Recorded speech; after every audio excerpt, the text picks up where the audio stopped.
Creo que no se me ha escuchado, entonces voy a empezar de nuevo. Buenas tardes, bienvenido a este programa sobre la vida de Moisés. Y hoy nos tocan los capítulos 12 y 13. Espero que la música os haya gustado porque Dylan siempre la escoge con mucho cuidado porque queremos ponernos un poco en un ambientazo del Medio Oriente, aunque no puedo garantizar que esto fue música auténtica del segundo milenio antes de Cristo, pero por lo menos es algo fuera de lo normal. Y vamos a intentar acercarnos a esos dos capítulos, el 12 y el 13, intentando desglosar algunas de esas cosas que normalmente no con tanta facilidad tal vez podemos coger. Entonces, espero que todo funcione con compartir las diapositivas, que no siempre es tan fácil, pero bueno, por lo menos vamos a hacer un intento. Ahora, creo que esto no es lo que quería. Entonces, segundo.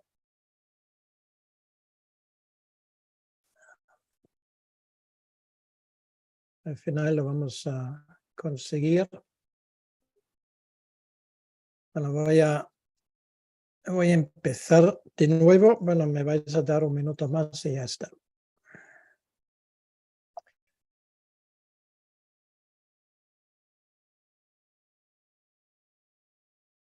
Bien, bueno, espero que se ven la diapositiva en grande. Podéis levantar el dedo si es así. Bien, ok. Entonces, esto es lo que nos hemos propuesto, la salida de Egipto. Y son los capítulos 12 y 13 que sin lugar a duda forman parte de los capítulos más emblemáticos de todo el Antiguo Testamento, no cabe duda. Aquí simplemente quiero ponerlo de entrada. Hay dos posibilidades de ver esto de nuevo. Una es entrando en la página o en el canal de YouTube del Faro de Melilla, que creo que lo conocéis. Aquí podéis ver la imagen de Dylan, ahí lo pone. Hay un canal donde ellos ponen los vídeos. O la otra posibilidad es ir a mi archivo de odyssey.com y si alguien ya quiere cogerlo con el móvil para tener ya el canal, pues ahí lo tenéis abajo y así siempre vais a tener acceso. Bien, pues empezando con los primeros versículos que tenemos, el versículo 1 y 2, vamos a hacer un pequeño repaso de lo que es el calendario hebreo. Yo sé que esto normalmente no suele ser el tema favorito de todo el mundo, pero nos ayuda tremendamente a la hora, digamos, de entender esa historia. Voy a leer los primeros dos versículos del capítulo 12 de Éxodo. Dice, habló Yahvé a Moisés y a Aarón en la tierra de Egipto, diciendo, este mes os será principio de los meses. O sea, quiere decir principio del año. Esto es la idea que hay detrás. Para vosotros será el primero en los meses del año. Bueno, me vais a decir, pero no es así que los judíos empiezan el año por septiembre, octubre, y además pues el mes se llama de otra manera. Pues la verdad es sí, empieza también el año judío con el mes 1 del mes de Tishri, que normalmente cae en septiembre. Y esto ya lo digo al inicio para que veamos que se usaban dos calendarios. Algunos hablan de un calendario religioso y otro secular. A mí personalmente no me gusta la diferencia porque realmente no recoge lo que es. O sea, hay dos calendarios. Uno marca la salida de Egipto, ¿vale? Entonces, bueno, si quieres llamarlo calendario religioso, pues adelante. Lo que pasa es que es simplemente ese calendario que empieza en el mes de Abib, que esto es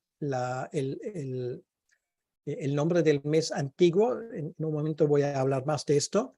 Y luego, en otoño, o sea, en el mes de Tishri, empieza el año que se cuenta desde la creación del mundo, ¿vale? Entonces, existen esos dos calendarios en el Antiguo Testamento de forma paralela y a veces hay que estar muy seguro de qué calendario se trata.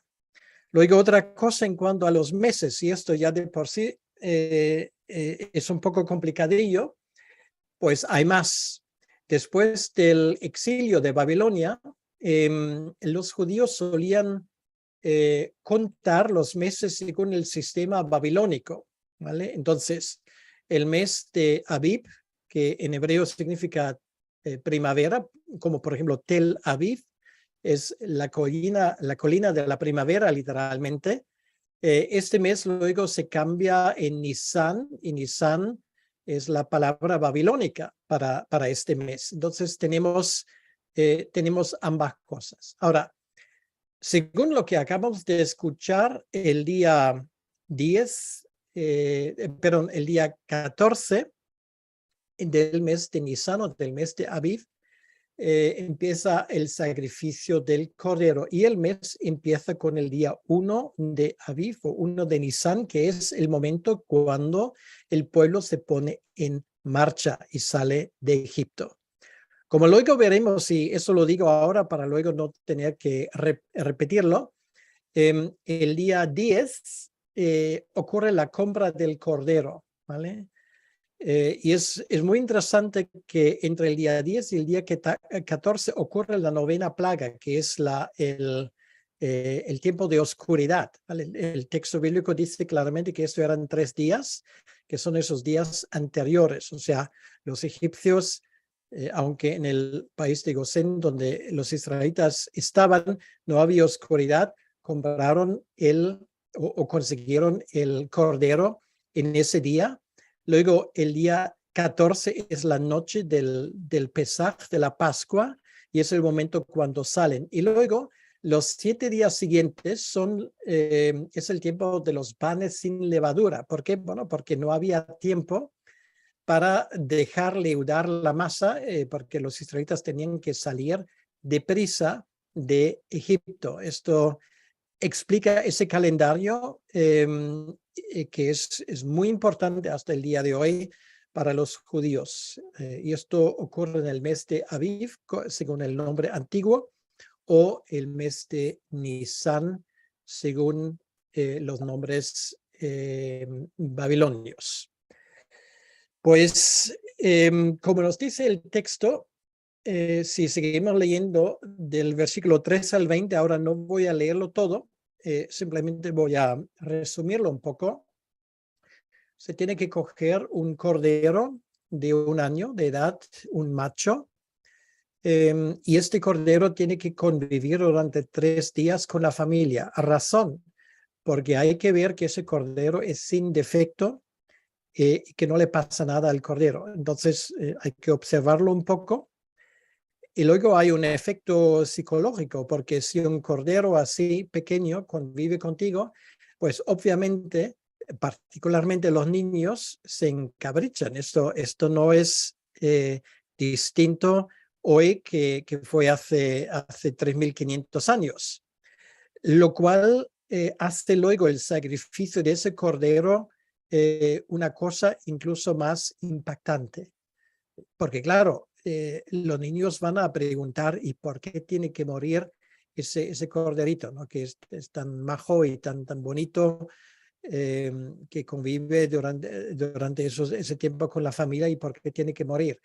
Bueno, es el momento para explicar, bueno, tiene que morir precisamente porque por su sangre nuestros pecados son cubiertos. Bueno, allí está toda la historia del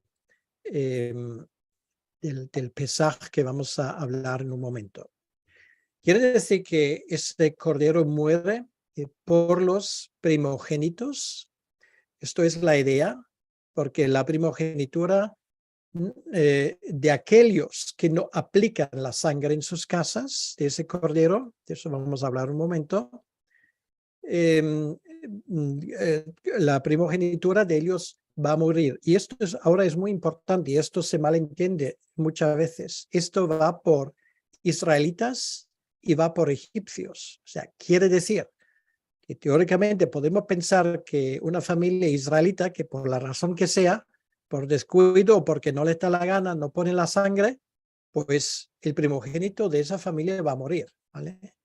Sin embargo, si hay una familia egipcia que por temor a ese mandamiento de Dios aplica la sangre en su puerta de ese cordero, no va a morir la primogenitura. Entonces, el texto que tenemos allí lo dice muy claramente.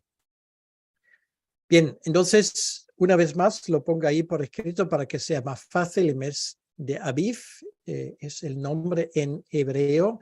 Bueno, Aviv se puede escribir con B de Barcelona o con V de Valencia. Significa primavera.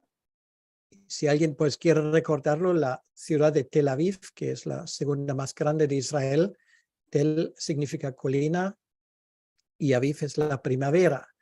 Y se ha puesto el nombre en su momento porque era la primavera cuando se funda la ciudad del pueblo de Israel, que ahora empieza a poblar de nuevo la tierra que les fue prometido en su momento. Ahora, si seguimos en el mismo capítulo 12, como acabo de decir, se instituye la Pascua, o en hebreo es el Pesaj. Y lo que tenemos aquí en la izquierda, esto es un pequeño modelo de una casa, y esto lo sabemos por excavaciones, por la arqueología, como una familia israelita pues podría haber tenido una casa en su momento. Vemos la puerta de entrada, es la puerta precisamente donde había que aplicar la sangre del cordero. Luego como un patio interior que da normalmente en la derecha un lugar donde se cocinaba, donde estaba el fuego abierto. En la parte izquierda, la parte de atrás, había una habitación, a veces dos habitaciones, y luego arriba, y en ese caso esto ya sería algo extraordinario, otra habitación. Normalmente incluso esas casas solamente tenían una habitación. Entonces aquí vemos que obviamente en este caso tenemos una casa tal vez un poco más grande de lo normal. Y en la parte derecha, aquí vemos cómo nos podemos imaginar cómo sería a ver, voy a ver atrás, esa puerta de entrada con los postes de la puerta y el dintel que sería la parte traversera donde se aplica la sangre. Bueno, esto además en ese capítulo dice se hace, bueno, aquí lo pongo, bueno, no lo pongo yo, sino lo pone en la foto en inglés. Eso se hace como un pincel de esa planta que es el hisopo. Yo no lo sabía porque además pues no entiendo mucho de botánica. Creo que Alberto nos sigue, él seguramente sabe más de esto que yo. Pues el hisopo es una planta así que se usaba en Oriente, entre otras cosas, para aplicar líquidos. Y esto es lo que puedo decir, pero explícitamente dice el texto que tiene que ser de esa planta que se prestaba para eso. Bien, simplemente también quiero dar una pequeña comparación con la festividad del Pesaj o de la Pascua, como se celebra hasta el día de hoy entre los israelitas. La Biblia no nos da detalles, o sea, quiere decir la forma como ellos organizan esa cena especial, que en hebreo se habla del seder, que es el orden. Esto es algo que a través de los siglos se institucionalizó. En el Antiguo Testamento, en la ley de Moisés, no leemos específicamente de qué cosas hay que comer, bueno, salvo lo del cordero, ¿vale? Entonces ahí es la única excepción. Pero Lo que vemos y lo que se usa hoy son, por ejemplo, hierbas amargas, que son simbolismo de la esclavitud en Egipto, como nos podemos imaginar. Luego, lo más importante, el cordero, la carne de cordero, que dice en el texto que tiene que ser cocido y luego hecho al horno. Entonces, eso habla obviamente de juicio. Bueno, no quiero entrar tanto en el significado espiritual, porque en esa serie hablamos más, digamos, de cosas culturales, ¿no? No es una predicación o una exposición. Esto otros pueden hacerlo en su momento, pero no me voy a centrar en ello. Luego, tenemos lo que en hebreo son carpas, que son es cualquier hierba que no sea amarga. Y esto recuerda a la primavera, precisamente. Y esto es en la festividad del Pesaj. Entre los israelitas se moja con agua salada que recuerda, simboliza las lágrimas que ellos vertieron en Egipto. Luego hay otra cosa que es el jaroset, que es una pasta de nueces, dátiles y vino, y recuerda la arcilla para formar los ladrillos en Egipto. Bueno, repito, ¿vale? Para que nadie me diga, bueno, ¿y dónde pone esto en la Biblia? Bueno, no se pone en ningún lugar, ¿vale? Esto simplemente luego llegó a formar parte de la tradición israelita y es como hasta el día de hoy se celebra el Pesaj o la Pascua. Luego, otro ingrediente es un huevo horneado, que es símbolo de la vida. Porque quiere decir que a pesar de todos los males que hay, la vida sigue.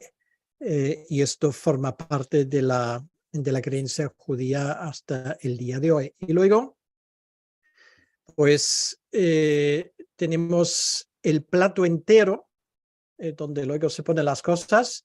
Es muy bonito para el ojo. Obviamente, en su momento en Egipto, no creo que se celebrara de forma tan elaborada y tan bonita, pero bueno, como suele ocurrir con las comidas litúrgicas, pues a lo largo de los años y las décadas y de los siglos, pues las cosas se elaboran un poco. Esto se celebra a partir del año 1446 a.C., el año que yo personalmente entiendo que es el año del Éxodo, y no se ha dejado de celebrar el Pesaj hasta el día de hoy. Por lo tanto, de esa manera es la fiesta más antigua que se celebra sin interrupción en este mundo. O sea, son 3.500 años aproximadamente y conmemora este hecho singular del cual habla nuestro texto hoy. Y esto es muy importante, bueno, es muy importante que lo entendamos en cuanto al Antiguo Testamento, porque era el mandamiento divino de los israelitas. El pueblo de Dios tenían que celebrar esto obligatoriamente todos los años.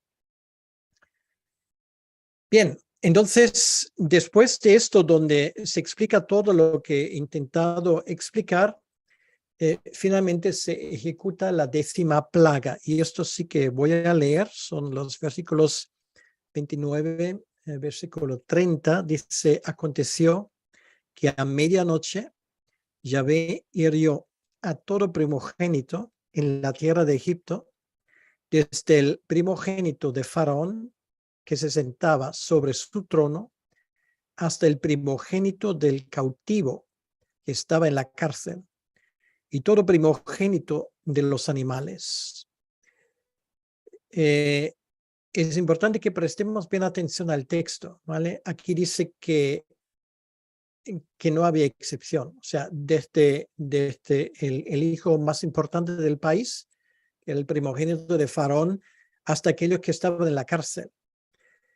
Lo digo porque hay personas que intentan explicar esta 10ª plaga recurriendo a cierto tipo de explicación,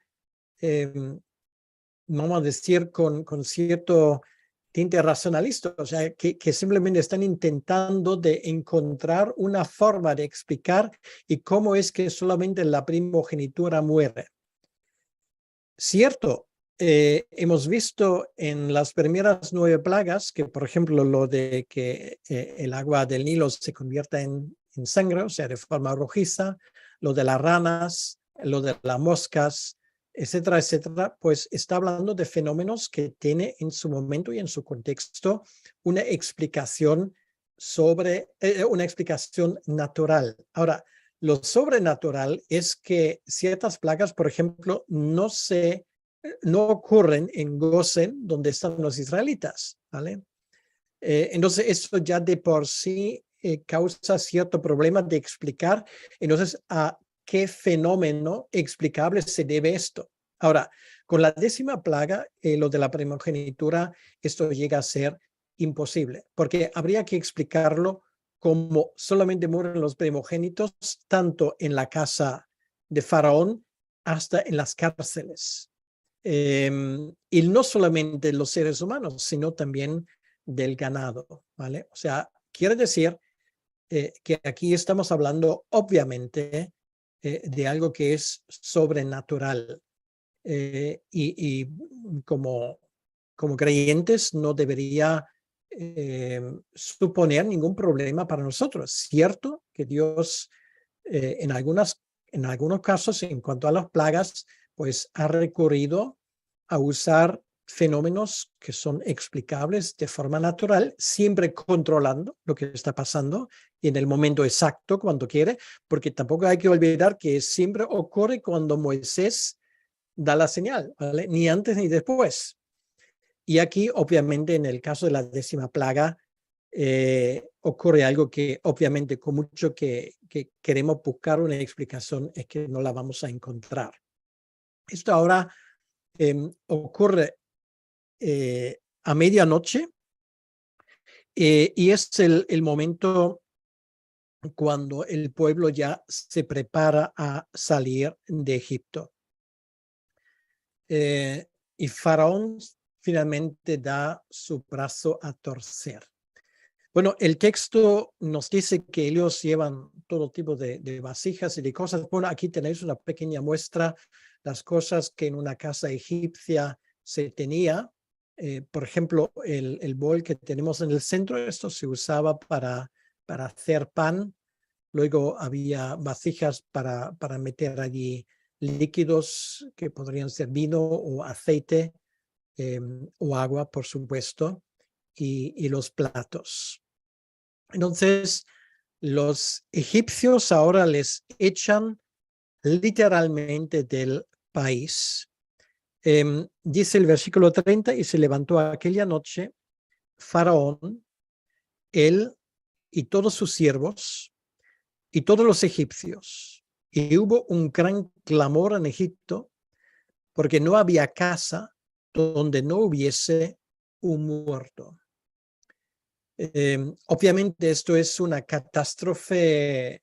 Bueno, si las 9 plagas anteriores ya pusieron a Egipto de rodillas, pues la pérdida generalizada del hijo primogénito en una familia supuso un golpe mortal, podemos decir. Y ahora los egipcios solamente tienen un deseo, que de una vez pues salgan los israelitas de su país. Dice el versículo 31, hizo llamar, o sea, Faraón, a Moisés y a Aarón de noche y les dijo, salid de medio de mi pueblo vosotros y los hijos de Israel e id, servid a Yahvé como habéis dicho. Tomad vuestras ovejas y vuestras vacas como habéis dicho e idos.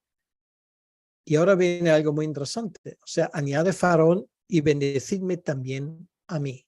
O sea, después de haberse negado sistemáticamente a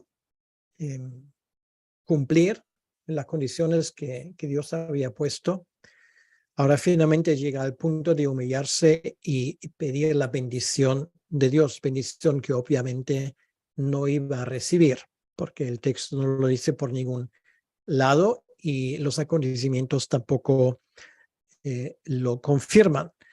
Y luego dice, los egipcios apremiaban al pueblo dándose prisa a echarlos de la tierra, porque decían todos somos muertos. O sea, ellos se daban cuenta que esto era, sin lugar a duda, el momento más difícil de su vida. No solamente en su vida, sino en la historia de Egipto, algo extraordinario. Luego voy a mencionarlo, pero ya lo digo de antemano, porque a veces es bueno decir las cosas dos veces que solamente una vez. Hay un dato histórico que es muy curioso. Ese faraón del Éxodo, que sabemos quién fue, llevaba a cabo en los años anteriores, todos los años, acciones militares, ¿vale? A veces se adentraba a lo que sería Canaán, a veces fue hacia el sur. En el año 1446, estas incursiones anuales militares terminan. Entonces, hay constancia arqueológica que a partir de ese año y durante un tiempo no hay más acciones militares que salen de la tierra de Egipto. ¿Por qué? Porque el país se queda sin ejército. Luego ocurre otra cosa. La memoria de la princesa Hatshepsut, que durante un tiempo ocupa el trono de Egipto, ahora a partir de ese año, 1446, sistemáticamente es borrado de Egipto. Bueno, no lo han conseguido del todo. Han sobrevivido algunas imágenes suyas, pero los egipcios hicieron todo lo posible para borrar la imagen de esa mujer. Obviamente tiene su explicación si ella es madre adoptiva de Moisés. Obviamente esto se le echaría en cara. Y hay una tercera cosa. El arqueólogo más famoso que trabaja de momento en Egipto, el austríaco Manfred Wittak, que lleva creo que más de 30 años haciendo excavaciones en Avaris, nos dice una cosa muy interesante. Dice, en ciertos momentos en Egipto había, bueno, como también hoy en día había plagas, o sea, quiere decir que había una mortandad inducida por ciertas circunstancias, cuando había que enterrar a la gente en lo que se llamaría fosas comunes, porque no daba tiempo a enterrarles de forma individual. Y lógicamente esas fosas comunes tendrían, y esto es fácil identificarlo por los esqueletos, tanto hombres como mujeres. Ahora, hay una cosa muy curiosa. Alrededor de ese año 1446 a.C., hay fosas comunes donde prácticamente únicamente se encuentran esqueletos de varones, ¿vale? O sea, esto nos dice un arqueólogo. Simplemente quiero mencionarlo porque estas cosas por regla general no se suele mencionar mucho. Aquí, por cierto, aquí tenemos una de esas zonas donde Manfred Wittak de la Universidad de Viena hace sus excavaciones. Es un pueblo pequeño en el delta del Nilo que en árabe es Tel al-Daba, es la antigua Avaris, que era la capital de los Ixos y el lugar donde también residieron los israelitas, la ciudad que luego se llamaba Ramesés. Entonces aquí vemos una zona de excavación. Esto de Cairo son 2 horas y media en autocar. El problema es que si alguien dice que me gustaría visitarlo, pues lo vas a tener crudo porque no están preparados para visitar, para acoger visitas. Ya tendrías que ponerte de acuerdo con el jefe de las excavaciones para que tome un vino contigo o un vaso de agua. Es que no hay otra forma. Bueno, aquí lo vemos. Aquí vemos el Cairo, capital de Egipto. Y aquí tenemos Tel el-Daba, que bueno, aquí que está cerrado, pero esto lo cogía por la mañana que hoy no se trabajaba en Egipto porque es viernes y nadie trabaja. Entonces, está relativamente cerca del Cairo, simplemente para que nos hagamos una idea. Bueno, aquí lo vemos de otra manera. Como sabéis, en la arqueología todo va por capas, ¿vale? Entonces las capas indican aproximadamente la edad de un lugar. La ciudad más antigua, que es la de más abajo, ¿vale? Creo que se puede ver bien, que es la ciudad de Avaris.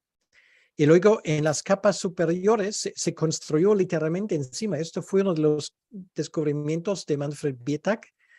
Es la ciudad de Ramesés, ¿vale? Es la ciudad que se menciona en la Biblia. Bueno, voy a leer estos versículos. 34 dice, y llevó el pueblo su masa antes que se le ayudase, sus masas envueltas en sus sábanas sobre sus hombros. Hicieron los hijos de Israel conforme al mandamiento de Moisés, pidiendo de los egipcios alhajas de plata y de oro y vestidos. Y Yahvé dio gracia al pueblo delante de los egipcios, les dieron cuanto pedían, y así despojaron a los egipcios. Y ahora viene lo de la ciudad. Partieron los hijos de Israel de Ramesés a Sucot. Bueno, luego vamos a ver dónde se encuentra Sucot, pero Ramesés es Avares y es Tel el Dab'a. ¿Okay? Entonces, simplemente para que eso quede muy claro, sabemos exactamente dónde está ese lugar. Bien, entonces, vamos a ver ahora cómo hay que imaginarse esa ciudad cuando vivieron allí los israelitas. Espero, es un pequeño vídeo, espero que salga bien, para que os hagáis una idea cómo eran las casas, los palacios que había allí. Era una ciudad importante. De hecho, Avaris o Ramesés era en su momento el puerto más importante de Egipto. ¿Vale? O sea, esto no era cualquier ciudad. ¿Por qué puerto? Bueno, no está a la orilla del mar Mediterráneo, pero de ahí había un canal que luego se juntó con el brazo más oriental del río Nilo, y de allí se podía perfectamente navegar hacia el Mediterráneo, ¿vale? O sea, eso nos explica por qué esa ciudad era tan importante, ¿vale? Vamos a mirarlo, solamente fijaos en las imágenes, hay subtítulos en inglés, no me ha dado tiempo de ponerlo en español, pero en fin, pues creo que las imágenes hablan por sí.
Bueno, podemos ver que esa ciudad era una ciudad grande, una ciudad muy importante. Como hemos visto, que fue poblada continuamente hasta el segundo siglo antes de Cristo. Entonces, esto era la capital de los Ixos, de lo cual ya hablamos en su momento, en la época de José y antes. Nos damos cuenta que lo que hemos visto era obviamente el palacio del gobernador o del rey. No era una casa normal, pero simplemente para tener un poco una idea. Ahora, si seguimos nuestro texto, voy a leer los próximos 3 versículos y ahora pues viene la pregunta importante que nos interesa, obviamente. ¿Qué ruta cogieron los israelitas? ¿Vale? Porque me imagino que os habéis juntado ese programa solamente para saber esto. Bueno, versículo 37 dice, partieron los hijos de Israel de Ramesés, eso ya lo sabemos cuál es, a Sucot durante 600,000 hombres de a pie, sin contar los niños. Bueno, eso ya se ha dicho mucho. Se cuentan los hombres capaces de llevar armas entre 20 y 60 años, lo cual eleva el número de todo el pueblo a 2,5 millones hasta 3 millones, ¿vale? O sea, estamos hablando obviamente de un pueblo importante. Versículo 38, también subió con ellos grande multitud de toda clase de gentes, y esto también es importante. Estos eran egipcios, o sea, no eran israelitas. O sea, en un principio, esta caravana inmensa está abierta para todo el mundo que quería que obedeciera al Dios de Yahvé, al Dios de Israel, Yahvé. Y ovejas y muchísimo ganado, y cocieron tortas sin levadura de la masa que habían sacado de Egipto, pues no había leudado, porque al echarlos fuera, los egipcios no habían tenido tiempo ni para prepararse comida. Ahora, ¿cuál es la ruta más probable? Ahora, antes de echar un vistazo, simplemente os quiero decir si no habéis estado allí, pues tenéis que creérmelo hasta verlo con vuestros propios ojos. O sea, si tú piensas que puedes salir de la ciudad de Ramesés para cruzar el Sinaí y llegar a Canaán, la cosa no es tan fácil porque obviamente el terreno no te lo permite, ¿vale? Que ahí hay montañas, hay precipicios, hay lugares intransitables. Entonces, realmente las posibilidades de que cómo los israelitas podrían haber viajado se reducen a mucho menos de lo que nos imaginamos, simplemente por imposición geográfica. Ahora, infelizmente, mucha gente a lo largo de los siglos que se han imaginado cómo podrían haber salido los israelitas, pues en el mejor de los casos cogieron un mapa y trazaron ahí una línea y decir, bueno, por ahí, ¿vale? Más o menos. 100 kilómetros arriba para abajo, ¿qué más da? Bueno, da mucho porque las cosas no son tan fáciles, ¿vale? Entonces, realmente ese tema hay que verlo de forma seria y razonable. Y hay una segunda pregunta. Claro, ¿a dónde se dirigieron los israelitas? Pues sí, bueno, al país prometido, vale, pero allí llegarían después de 40 años. O sea, esto no era la meta inmediata. ¿Cuál era la meta inmediata? Pues poner tierra de en medio, o sea, dejar atrás Egipto cuanto antes posible y obviamente llegar a un lugar donde finalmente cruzaron el Mar Rojo, lo cual nos lleva a la pregunta, ¿y dónde está el Mar Rojo? Y puede decir, bueno, yo sé perfectamente dónde está el Mar Rojo. Pues vamos a ver. Ok, entonces, esas son las dos preguntas. Hay que saber una cosa. Aproximadamente la mitad de la península del Sinaí formaba parte del territorio egipcio, ¿vale? O sea, quiere decir, si el texto dice que salieron de Egipto, no es que era suficiente cruzar el canal de Suez, ¿vale? Que en aquel entonces no existió, por supuesto. O sea, tenía que ir bastante más lejos. Y solamente con esos 3 factores ya os dais cuenta que obviamente esto nos ayuda a la hora de decidir por dónde iban. Ahora, lo que tenemos aquí de momento es la ruta que sugiero, y bueno, no solamente yo, sino gente que sabe del tema bastante más que yo, Aquí vemos Tel el Dab, aquí donde está el número 0, estos son millas, ¿vale? Para que nos hagamos una idea de las distancias. Si quieres tener los kilómetros, pues lo multiplicas con 1,5 y más o menos tienes los kilómetros. Ahí estaría Sucot, ¿vale? Eso de momento, tenéis esa imagen delante, aquí tenemos el Golfo de Suez, luego lo vemos en el mapa un poco más grande. Ahora, hablamos primeramente de Sucot.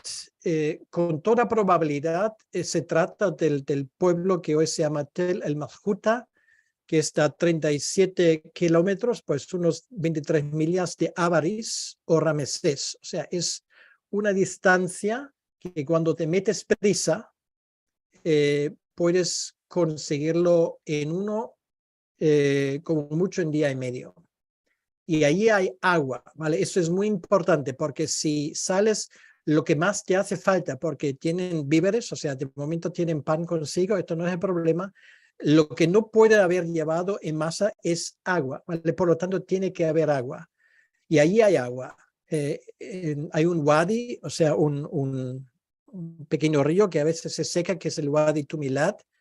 Y esto era el punto de salida durante siglos de muchas caravanas, ¿vale? O sea, esas cosas hay que tomarlo en cuenta. Esto sería aquí donde veis la flecha. Esa distancia, como acaba de decir, y por cierto, la imagen que veis allí es del Wadi Tumilat. Esa distancia podrían haberlo recorrido en un solo día. Me vas a decir, bueno, pero es una distancia grande, sí. Ten en cuenta, en primer lugar, que ellos salieron de noche. En segundo lugar, que tenían iluminación, ¿vale? Que era el señor que iba por delante. Y en tercer lugar, obviamente, corrían por su vida, ¿vale? Entonces, cuando tienes que darte prisa, es sorprendente la distancia, incluso con animales y con todo lo que se llevaban, es sorprendente la distancia que puedes hacer, ¿vale? Es un momento de emergencia, ¿vale? Hay que tomarlo en cuenta. Acabamos de ver que hay una gran multitud de toda clase de gentes que va con ello. La expresión en hebrea es muy interesante, es Erev Rav, una gran mezcla de gente, literalmente. Y luego hay una cosa muy interesante que tiene que ver con la cronología. El versículo 40 dice, el tiempo que los hijos de Israel habitaron en Egipto fue 430 años. Y pasados los 430 años, en el mismo día, todas las huestes de Yahvé salieron de la tierra de Egipto. Es noche de guardar para Yahvé, por haberlos sacado en ella de la tierra de Egipto. Esta noche deben guardarla para Yahvé todos los hijos de Israel en sus generaciones. Entonces el texto está muy claro en cuanto a la duración. 430 años según el versículo 40 y según Gálatas 3:17. Según Génesis 15:13 y el libro de los Hechos 7:6, ambos redondean el número a 400. No es una contradicción, es simplemente aquí tenemos, para decirlo así, la cifra exacta, y en otros lugares que era más bien era tipo de predicación o exposición de textos bíblicos, usan el número redondeado, como por cierto lo hacemos hasta el día de hoy. Ahora, ¿cómo se calculan estos años? Y esto también es algo que tenemos que saberlo. En el año 1876 a.C., Jacobo, el patriarca, tiene 130 años. La historia la tenemos exactamente con estos números que se barajan en Génesis 47:9, y es cuando él se presenta delante de Faraón precisamente el día 14 de Aviv, ¿vale? Porque dice que es exactamente el día. Entonces, la Biblia en algunos casos es súper exacta en algunas cosas. Bien, entonces, Faraón les adjudica a Jacob y a sus hijas un terreno en Gosén, en el 47:11 de Génesis lo leemos, y luego Jacob muere a los 147 años, según Génesis 47:28. lo cual quiere decir que en total vive 17 años en Egipto. Bueno, tiempo suficiente para aprender un poco de egipcio, pero bueno, son cosas mías. Entonces, el faraón de aquel entonces es el faraón Amenemhat el segundo. Bueno, en la Biblia no pone esto, pero nosotros lo sabemos, y es este señor, ¿vale? Si en algún momento vais a viajar a Berlín, ahí está el Museo de Pergamón, y ahí está la estatua que en su momento los arqueólogos lo han mangado de allí, en el siglo XIX, si no me equivoco, y ahí se queda hasta el día de hoy. Yo no sé, algún momento los egipcios supongo que lo van a reclamar, si no lo han hecho, pero ahí está. Entonces, finalmente, esto nos lleva al año 1446 a.C. Es en ese año exacto cuando terminan lo que dije antes, las 17 campañas militares de los egipcios. Y es en este año, precisamente, cuando se comienza a erradicar la memoria de la reina Hatshepsut, ¿vale? O sea, por varias razones, todo coincide en el año 1446 a.C. Son demasiadas coincidencias, en mi opinión. Ahora, siguiendo esa cronología, según Primera de Reyes 6.1, en el año 4 del rey Salomón, se comienza la construcción del templo, es el año 967 a.C. O sea, con estas cifras ya podemos datar, o sea, poner algunos datos esenciales en la cronología del Antiguo Testamento, ¿vale? Puedes decir, vale, pues esto no es esencial para la salvación. No, no lo es. A mí, personalmente, me ayuda mucho a darme cuenta que esas cosas ocurren en un contexto histórico, ¿vale? No son solamente historias, son historias históricos, si cabe, se valga la redundancia. Bueno, aquí lo tenemos para aquellos que les gustan un poco más esquematizado, pues aquí lo tenemos. Aquí tenemos el faraón del Éxodo, Tutmosis III. En su año 18 es cuando ocurre el Éxodo, ¿vale? Es el año cuando terminan las 17 campañas militares y es el año cuando se borra la memoria de Hatshepsut, por venganza, obviamente. Son los 430 años que Israel está en Egipto y luego tenemos los 290 años contando hacia atrás desde Abraham, ¿vale? Entonces aquí tenemos una buena parte del Antiguo Testamento de esa manera. Y el año decisivo, 1446 a.C.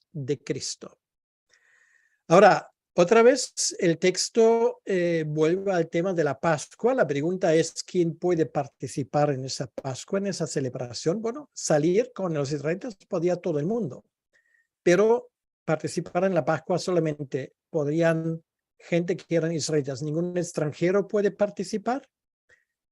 Un esclavo circuncidado puede participar, aunque pertenezca a otra etnia.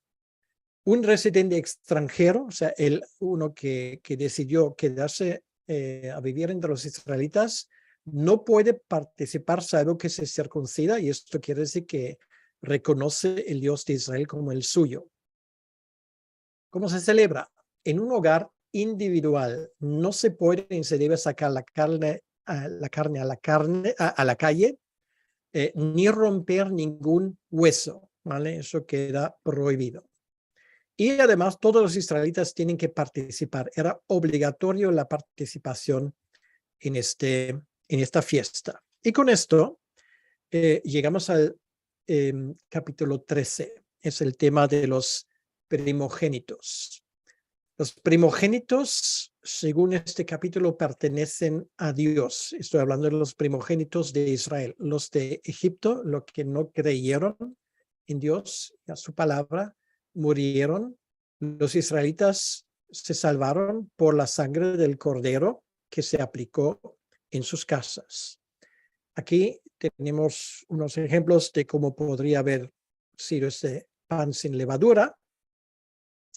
Y es muy importante, esa fiesta tiene que celebrarse para recordar el hecho histórico del Éxodo. Dice el versículo 8, y lo contarás en aquel día a tu hijo, diciendo, se hace esto con motivo de lo que Yahvé hizo conmigo cuando me sacó de Egipto. ¿Vale? O sea, quiere decir, esos hechos históricos para los israelitas tenían que ser causa de jamás olvidarlo.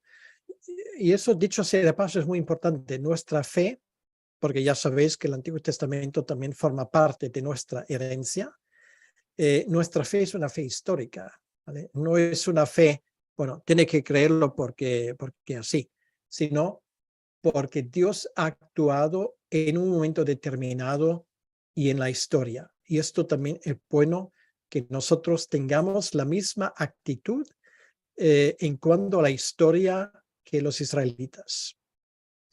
Ahora,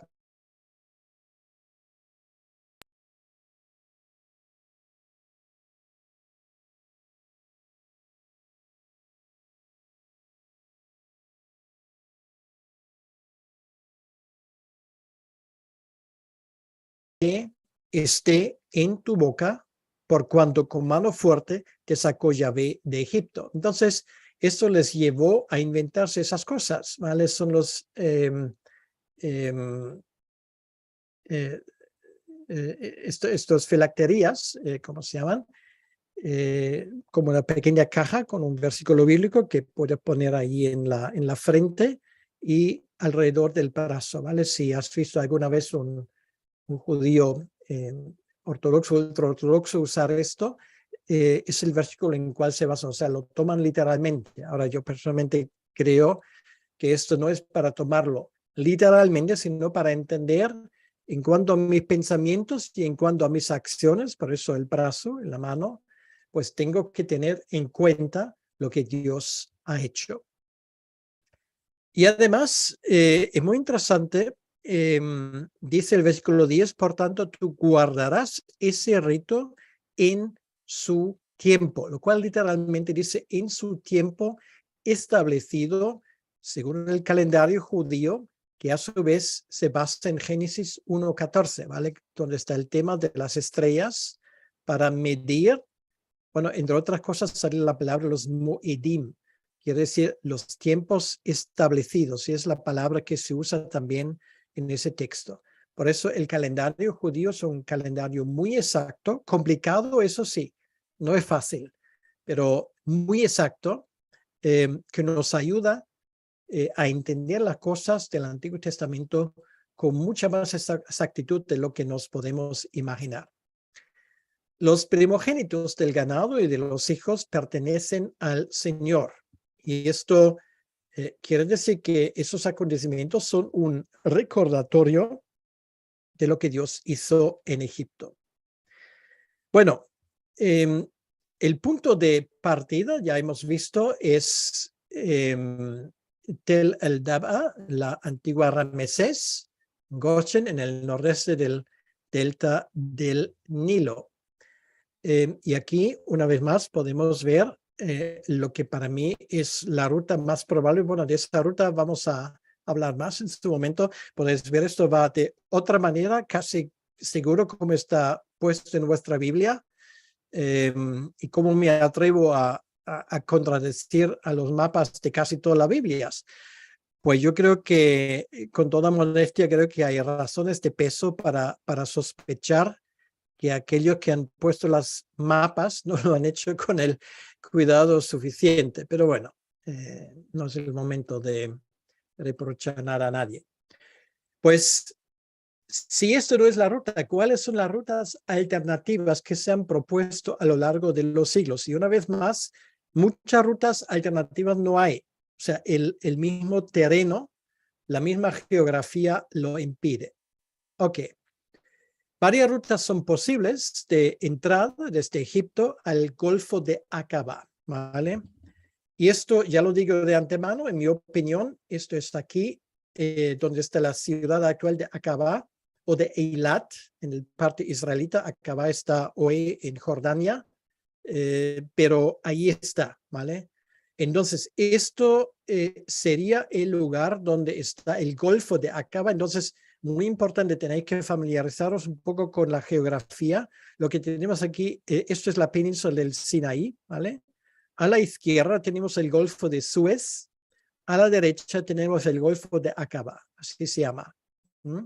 Entonces, lo que ya digo de antemano, luego os voy a dar algunas razones. Cuando la Biblia habla del Mar Rojo, no está hablando de esto, no está hablando de esto, no está hablando de esos lagos pequeños que hay allí, sino está hablando de esto, ¿vale? Del Golfo de Aqaba. Y esto es muy importante que lo tengamos muy claro porque creo que esto es efectivamente lo que la Biblia nos dice. Ahora, vamos a mirar esas rutas. Aquí tenemos una ruta al norte, podéis ver ahí la flecha, que es lo que se ha bautizado la Vía Maris, o sea, la vía del mar.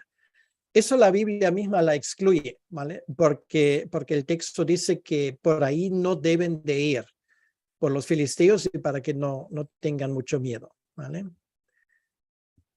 Luego tenemos donde está la segunda flecha es una posibilidad que es lo que luego en árabe se dice el Tariq al-Hajj, que es el camino del peregrinaje a Meca, y con ese nombre ya os podéis imaginar que esto es bastante reciente, ¿vale? Ese camino, esa ruta, no se solía usar hasta el siglo VII después de Cristo, o sea, con el resurgimiento del Islam.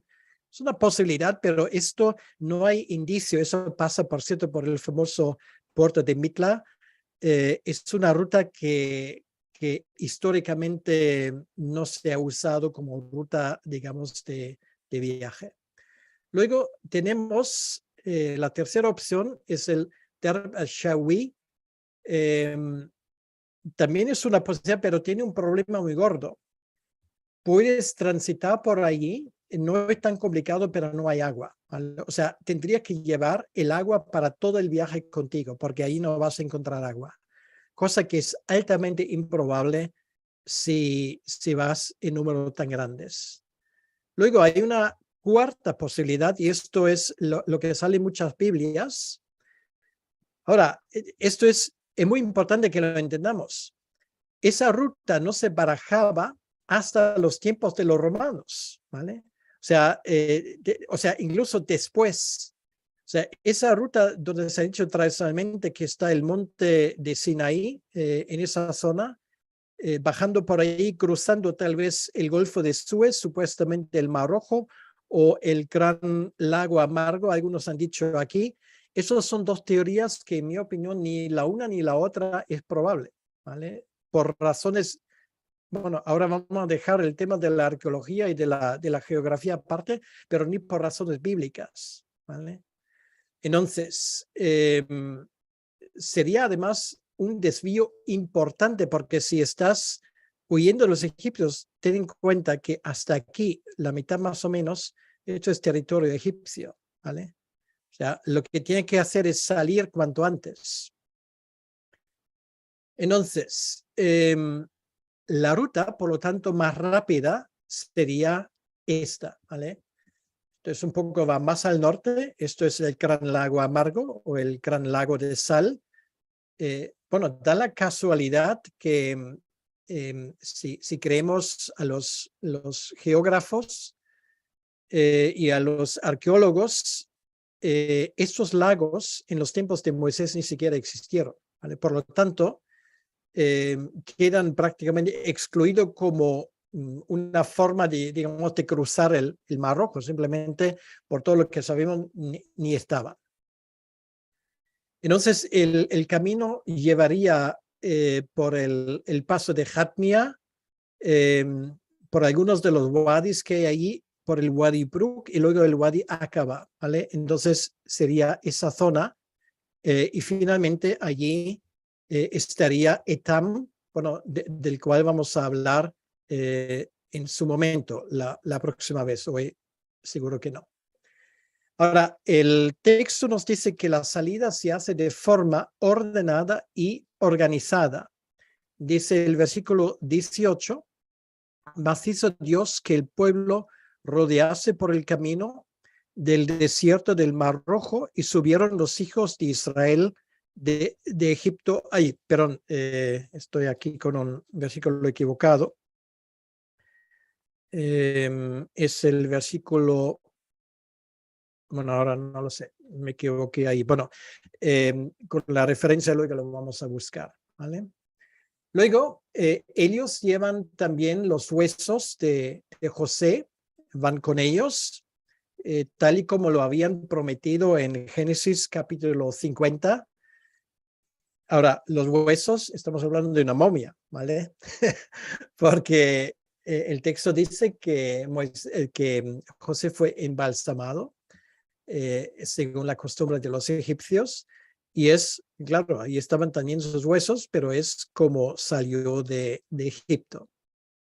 Dios está presente guiando a los israelitas por la columna de fuego durante la noche y de humo durante el día, ¿vale? Entonces por la noche no había problemas de luz. Esto es algo importante para tomarlo en cuenta. Bueno, en cuanto a la cronología, ya hemos hablado que esto nos lleva al año 967, estos 480 años. Simplemente quiero mencionarlo de nuevo de Primera de Reyes 6:1. Luego, 480 años hacia atrás, porque tenemos que incluir el año que corre. Esto nos lleva al año 1446. Ahora, ¿por qué esa cronología? Bueno, por una razón muy sencilla, porque la cronología bíblica ha demostrado de ser fiable. Y sobre todo en nuestro tiempo nos damos cuenta que está muy superior a la cronología de los egipcios. Infelizmente, estoy simplificando esas cosas simplemente para que os hagáis una idea. Infelizmente hoy, incluso muchos teólogos toman la palabra de los egiptólogos que no están dispuestos, la inmensa mayoría de ellos, a tomar en cuenta hallazgos nuevos que se ganan continuamente y mantienen una cronología que es imposible, bueno, que es imposible por muchas razones y que además no encaja en el contexto bíblico, ¿vale? O sea, por doble vía. Por eso, algunos incluso llaman ahora completamente fuera del contexto bíblico de hacer una revisión de la egiptología. Pero claro, no solamente pasa a los teólogos, hasta que un teólogo admite un error, pues ya tiene que correr el río Ebra cuesta arriba, ¿vale? O sea, lo mismo pasa con los egiptólogos y pasa con toda la gente pues que tiene su salario y admitiendo un error, pues temen perderlo. Pero bueno, estos son cosas que quiero mencionar de paso. Entonces, es mucho mejor conectar con la cronología israelita y conectar esa cronología con los asirios, ¿vale? Ahora no quiero complicar la cosa demasiado. Los asirios sí que tienen una cronología que además coincide con la israelita en muchas cosas, ¿vale? Sin embargo, los egipcios, en cuanto a la cronología, cometieron errores muy graves, ¿vale? Por lo tanto, es un error también fiarse de su cronología a la hora de querer establecer una armonía con la cronología de la Biblia. Ahora, llegamos ahora a la pregunta, ¿dónde está el Mar Rojo? ¿Dónde está el Yam Suf, que es la expresión en hebreo? Porque eso decide el resto de las cosas, ¿vale? Vamos a leer del capítulo 13, los versículos 17 al final. Dice, luego que Faraón dejó ir al pueblo, Dios no los llevó por el camino de la tierra de los filisteos. Esto fue el de muy arriba, ¿vale? La vía Maris, que estaba cerca, porque dijo Dios para que no se arrepienta el pueblo cuando vea la guerra y se vuelva a Egipto.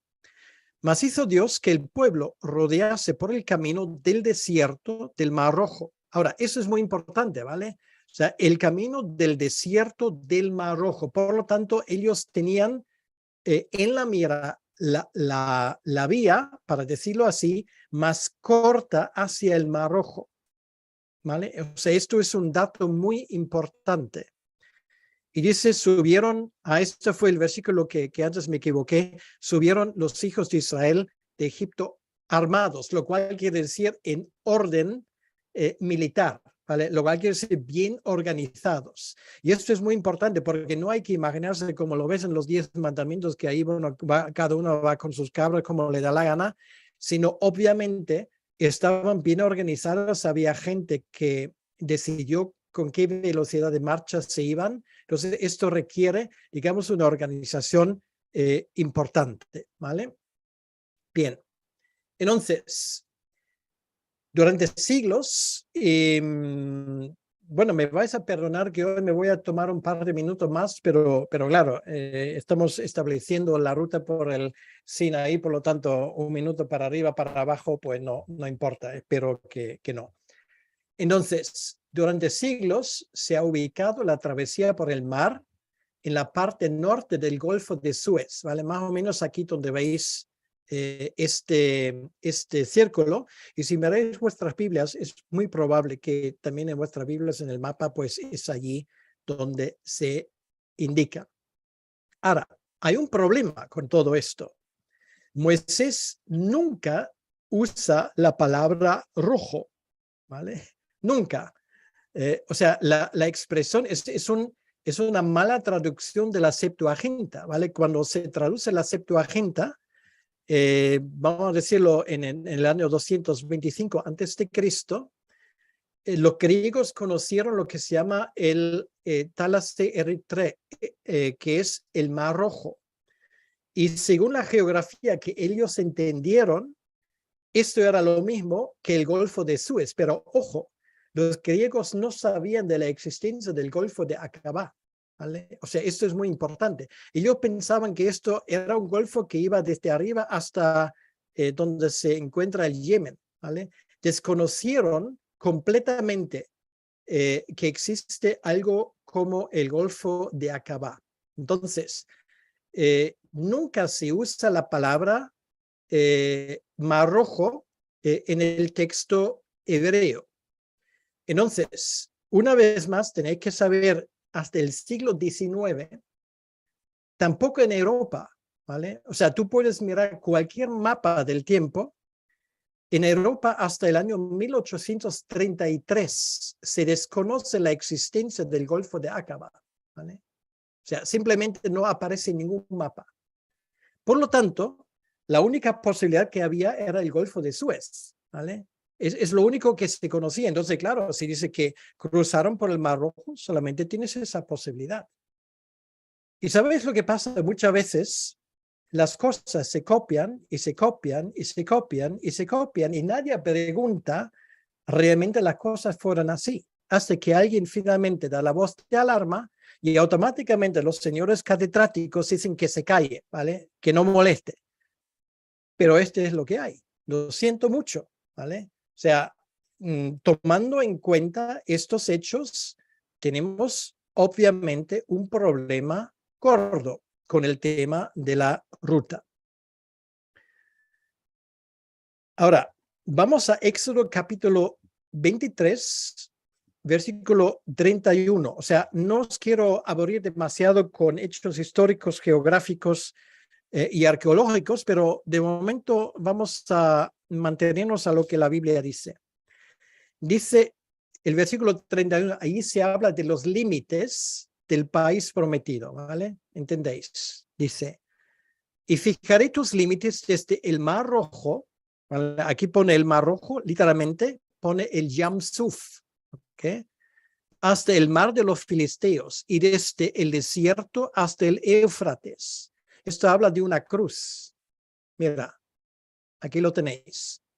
O sea, obviamente no se trataba del Golfo de Suez, ¿vale? O sea, esto sería imposible, sino esta más o menos esto sería el territorio que Dios en su momento prometió a los israelitas, y el Golfo de Suez no forma parte de ello, ¿vale? Entonces, el Yam Suf obviamente habla de la ciudad, lo que más tarde sería la ciudad de Eilat, ¿vale? Y lo que o la ciudad de Acaba en el terreno jordano. Entonces, incluso si tomamos la Biblia en serio, obviamente eso nos lleva a esa parte, ¿vale? Donde está ubicado el Mar Rojo. Y aquí os doy una prueba. Eso es una carta. Ahora no os puedo decir de forma del año exacto, tendría que mirarlo. Os das cuenta una cosa, esto sería la península del Sinaí. Os das cuenta, aquí solamente tenéis el Golfo de Suez, no hay Golfo de Acaba, ¿vale? No está. ¿Okay? Entonces, ese error que se ha transmitido de generación en generación ha causado una confusión tremenda en cuanto a la ruta y, por cierto, también la ubicación, como veremos más tarde, del monte Sinaí. Entonces, si hubiésemos tomado en serio los datos bíblicos, nos hubiésemos podido ahorrar todo ese rollo.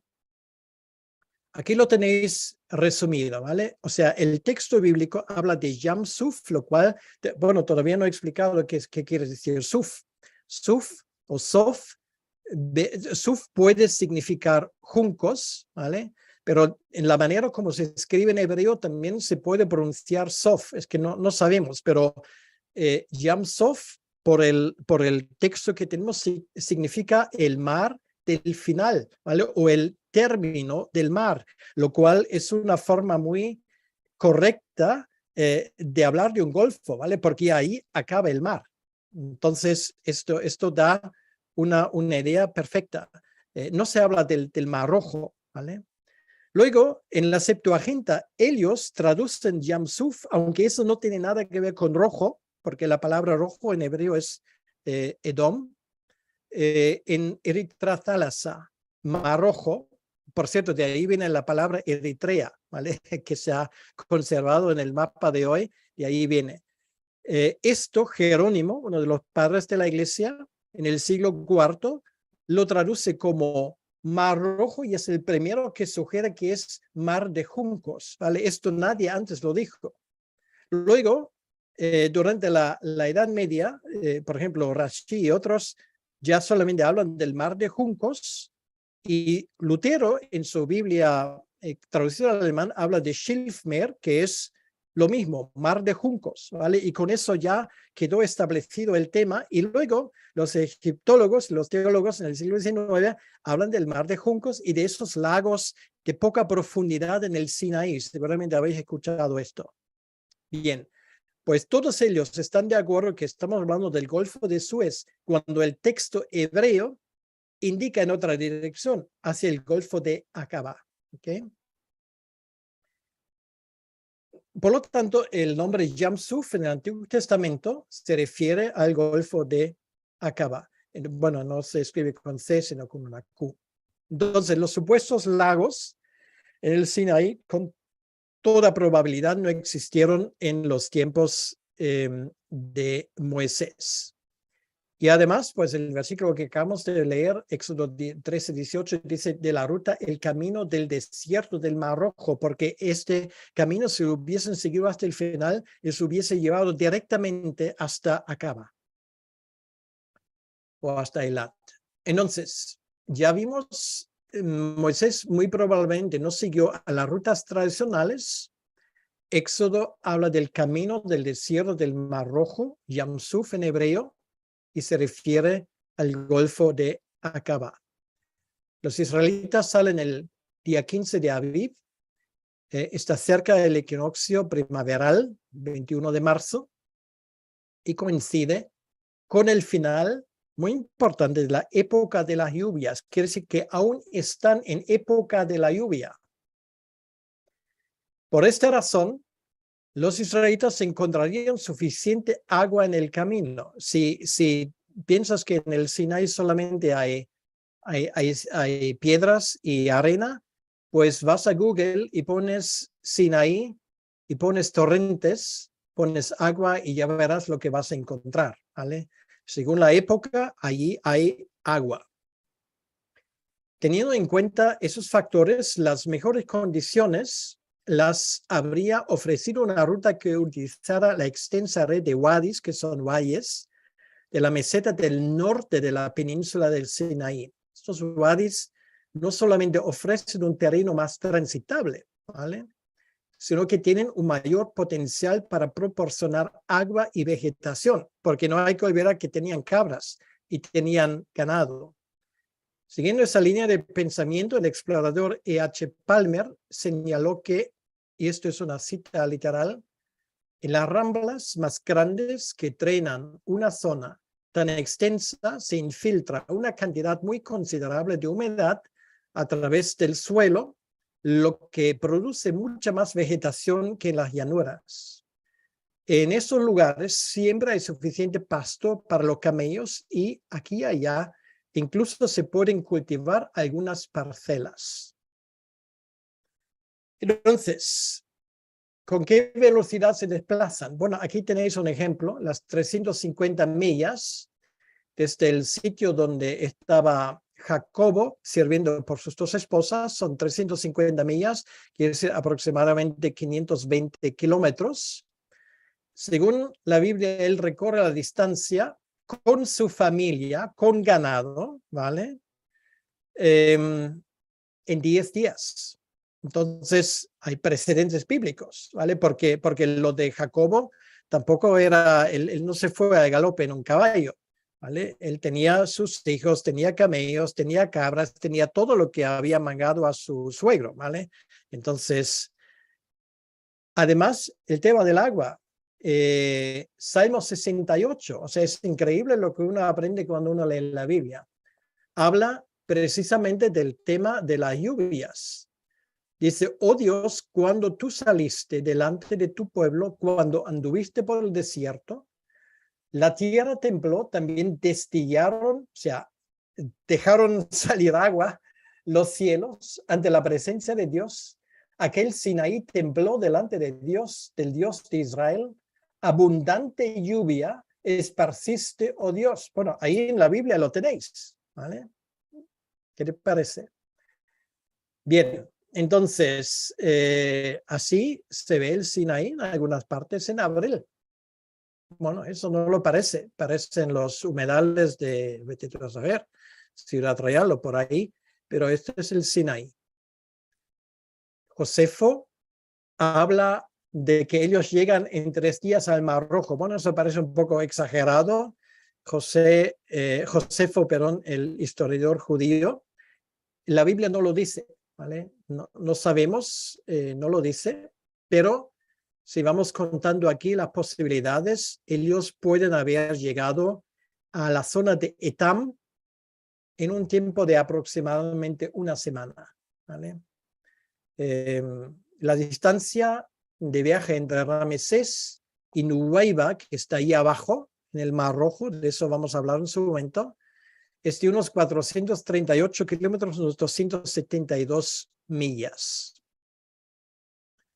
Dadas las circunstancias y la cronología del viaje en el libro de Éxodo, estimo que los hebreos cruzaron la península del Sinaí en tan solo 18 días, y esto requiere una media de 15,1 millas, unos 22 kilómetros por día. Bueno, tomando en cuenta que hay 8 horas de descanso.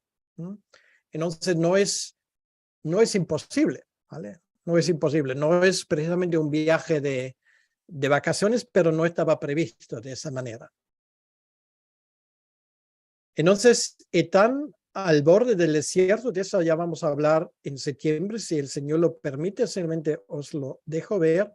Estamos hablando de la península de Nuweiba, aún en territorio hoy de Egipto. Allí tenemos el Yam Suf.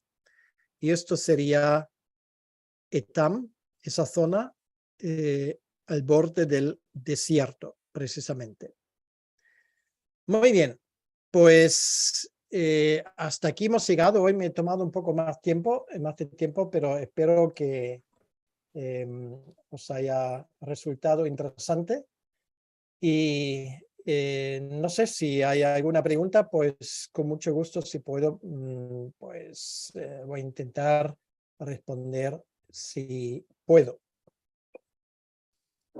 Sí, si queréis dar o la mano en el programa de Zoom, donde dice las reacciones, podéis intentar levantar la mano físicamente y si os veo uso el micro para que podéis preguntar cualquier pregunta que tengáis.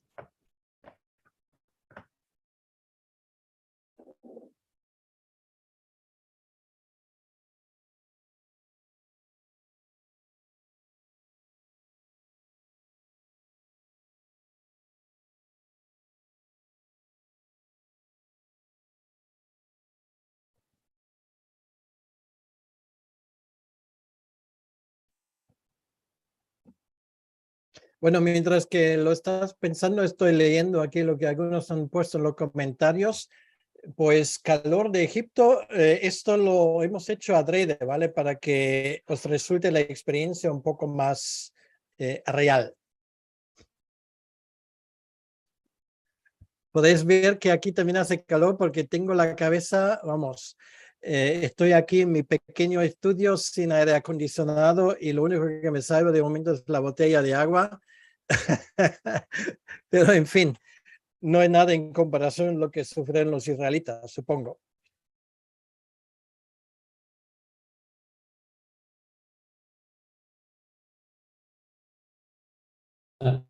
Tenemos Alicia, puedes abrir tu micro. Hola Alicia, ¿cómo estás? Hola, buenas noches. Sí, ahora te oigo. Buenas noches, ¿cómo estás? Muchísimas gracias por tanto detalle y con tanto mimo que nos lo cuentas, que es impresionante. Pero yo me he hecho un lío con los golfos. Al final no he entendido bien. No he entendido bien. ¿Agaba y Acaba es el mismo? ¿Se refiere al mismo? Sí, es el mismo. El Golfo de Aqaba se dice, solamente creo que en una ocasión lo escribí con una C, pero se translitera A-Q-A-B-A, Aqaba. El Golfo de Aqaba. Es el mismo, sí. Vale. Y entonces, ¿pero este es distinto al de Suez? Es distinto, sí. Si te puedes fijar, puedes tener una idea visual de la península del Sinaí, ¿no? Pero es un triángulo. Sí. Sí, bueno, el Golfo de la izquierda es el Golfo de Suez, o sea, el que está más cerca de Egipto, es el Golfo de Suez, donde hoy tenemos el Canal del Suez en el año 1867, y en el lado derecho está el Golfo de Aqaba, ¿vale?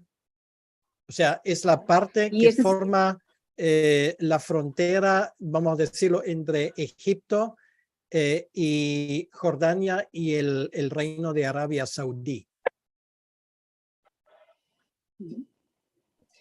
Pero, ¿cuál es el que cruzaron los hebreos? Bueno, eso hoy no hemos hablado, pero lo que ya he dejado de entrever sería definitivamente el Golfo de Aqaba. Vale, muchísimas gracias. De nada. Ya la próxima vez pues voy a explicar un poco el por qué y cómo y más o menos por dónde, pero eso hoy de momento lo adelanto. ¿De acuerdo? Gracias.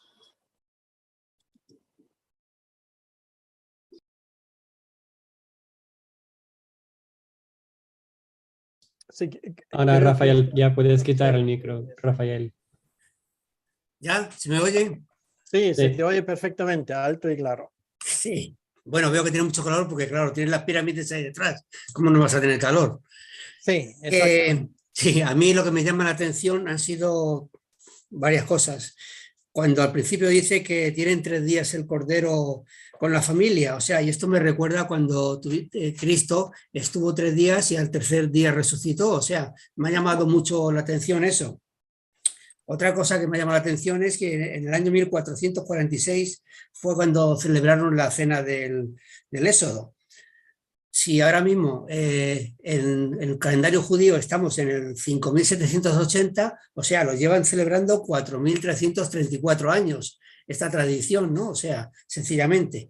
Y luego también cuando fueron a salir de Egipto, o sea, no planificaron la ruta, ¿no? Sino que confiaron sencillamente en que el Señor les iba a guiar en todo momento para que fueran a la tierra, o sea, a Israel. O sea, ellos confiaban en que el Señor les iba a guiar, o sea, no planificaron la ruta, no se guiaron ni por las estrellas, ni por dónde iban a pasar las caravanas. O sea, que sencillamente ellos confiaban en que el Señor les iba a llevar a la tierra prometida. Y bueno, luego también he estado mirando los mapas del canal de Suez y el Golfo de Aqaba, y bueno, sí, lo tengo claro, he visto que o sea, la tierra del Sinaí es como un triángulo al revés, entonces el canal de Suez es que está a la izquierda, y he visto también en la parte de abajo el Golfo de Aqaba, o sea, ha sido bastante interesante. Eso es más que nada lo que quería aportar. Sí, sí. Solamente una cosa, Rafael, si me permites, lo del calendario judío es un poco confuso porque ellos cuentan a partir del momento que entienden que era la creación del mundo, ¿vale? Pero bueno, de todos modos, según nuestro calendario, sí, estamos hablando efectivamente de unos 3.500 años, ¿vale? Año arriba, año abajo, o sea, mucho tiempo, ¿vale? Que se va celebrando esto.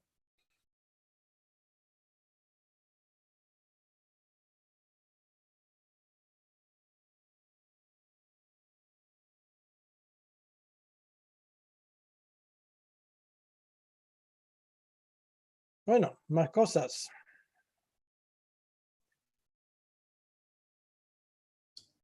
Loli, ya, ahora puedes quitar el micro. Ahora puedes, sí. Intenta ya.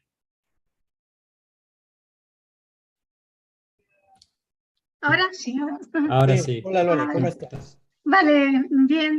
Muchas gracias por tu enseñanza esta tarde, y me alegro saber que hay gente que se sale del sistema. Bueno, es un pequeño comentario. Cuando leemos que después de salir de Egipto, Dios pide que consagren todo primogénito, me surge la pregunta. Dice, conságrame todo primogénito, cualquiera que abre matriz entre los hijos de Israel. La pregunta se intuye, ¿no? ¿Y niño o niña? O son varones o las mujeres, o cualquiera que es primogénito. Sí, primogénito, en este caso, digamos, según la ley de Moisés, siempre sería varón. Ajá, ¿Por qué? Porque es cuestión de herencia, salvo que luego vemos el asunto de las hijas de Zelofehad al final del libro de Números, donde nos damos cuenta, porque la pregunta era, ¿y si un hombre no tiene varón? O sea, cuestión de la herencia, entonces, bueno, se añade a la regulación que entonces la hija mayor, pues, será la heredera, ¿vale? Pero normalmente, digamos, el tema de la primogenitura tiene que ver con la herencia, ¿vale? Entonces, esto es muy importante. Esto era ¿cómo diría yo? Sobre todo un estatus de honor, ¿vale? O sea, eso lo vemos, por ejemplo, cuando se habla de Jesucristo como el primogénito. El tema no es el nacimiento, el tema es el estatus de honor, que él es el heredero, ¿vale? Ahí está el tema. Entonces, para responder a tu pregunta, y por cierto, lo que el señor Vietak también ha encontrado en las tumbas, obviamente son varones, ¿no? Eran los primogénitos. ¿De acuerdo? Sí, entonces si no hay hombre, no hay primogénito en esa familia. Bueno, vamos a suponer, es una pregunta la verdad que es muy buena. Vamos a suponer que hubiese habido una familia en Egipto donde no había primogénito. Técnicamente en ese caso no habrían que tener que poner sangre en la puerta, ¿vale? De la misma manera, tampoco deberían haberlo hecho si no había hijos, ¿vale? Porque esto iba en contra de los primogénitos, ¿vale? Pero bueno, muy bien pensado.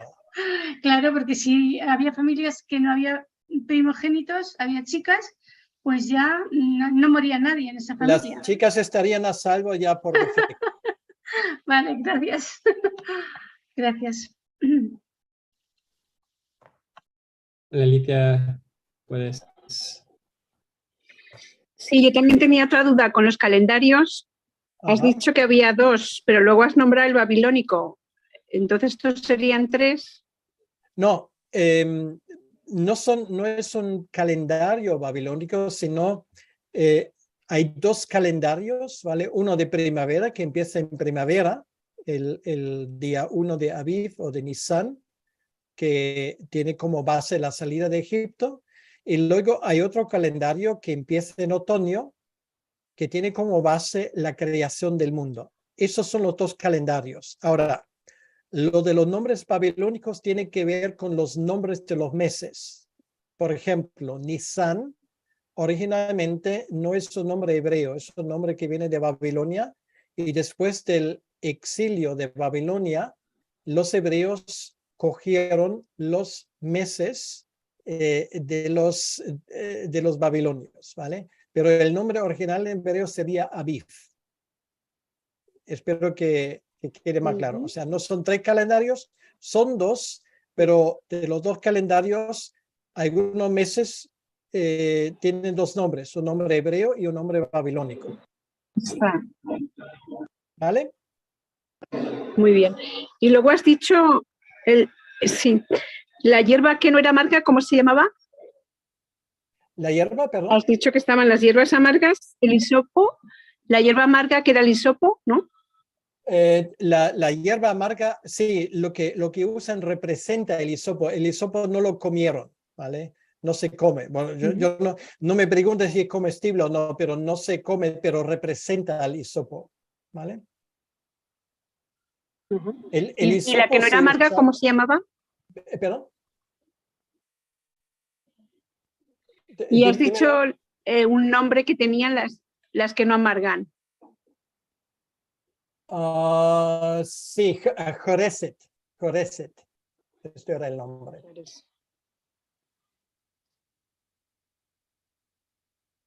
Gracias. De nada.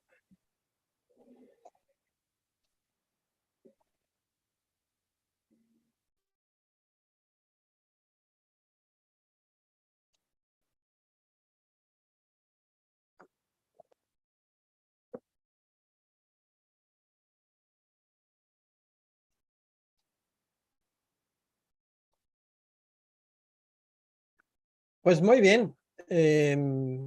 Creo que vamos a dejarlo ahí. Si no hay más preguntas, ¿tú ves algo, Dylan? Nada más, ¿no? Yo veo todo bien. Ya lo has dejado todo súper claro, me parece.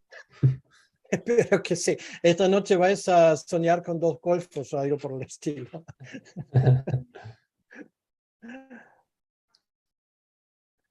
Bien, bueno, entonces solamente me queda decir que ahora toca agosto y la vida, por lo menos en España, llega a una parada casi absoluta. Vamos a seguir en septiembre. Ahora no tengo el calendario aquí, no sé, Dylan, si lo tienes puesto, pero bueno, da igual. De todos modos, voy a avisarlo a tiempo en mi muro de Facebook. Y entonces os vais a enterar, pero creo que será el segundo fin de semana o segundo viernes de septiembre. De todos modos, de momento hay una pausa y seguimos en septiembre con el tema del cruce del Mar Rojo, ¿vale? Y nada, pues dile muchas gracias por la parte técnica, por haber cuidado de todo esto y a vosotros por participar. Y nada, os deseo para aquellos que os vais de vacaciones que descansáis y aquellos que no tienen esa suerte que descanséis igual, pero de otra manera. Pues que Dios os bendiga y hasta la próxima vez, si nuestro Señor quiere. Hasta luego. Muy bien. Pasarlo bien este verano. Feliz verano. Gracias. Hasta el 16. El 16 será. Ok, muy bien. Entonces ahí nos veremos. Chao, hasta luego.